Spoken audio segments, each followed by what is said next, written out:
ഈ അതിരമ്പുഴ പള്ളിയിലോട്ട് പോകുന്നത്.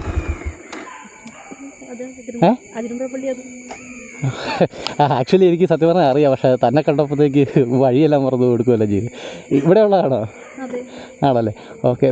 ഞാൻ ഈ സ്ട്രേഞ്ചേഴ്സിനെ മീറ്റ് ചെയ്ത് അവരുടെ ഫോട്ടോസൊക്കെ എടുത്ത് ഇൻസ്റ്റയിലും യൂട്യൂബിലൊക്കെ റീൽസൊക്കെ ചെയ്യുന്നത്. താല്പര്യം ഉണ്ടെങ്കിൽ ഒന്ന് രണ്ട് പിക്ക് എടുക്കാമായിരുന്നു. കുഴപ്പമില്ലല്ലോ, എടുക്കാമല്ലോ. ആ, ഓക്കെ. പേര് സെബിൻസ് വ്ലോഗ് എന്നോ? ഇവിടെ ഉള്ളതാണോ? ആണല്ലേ, ആ ഹാ, ഓക്കെ ഓക്കെ. എടുക്കുന്നതിന് കുഴപ്പമുണ്ടല്ലോ? ഓക്കെ, ശരി.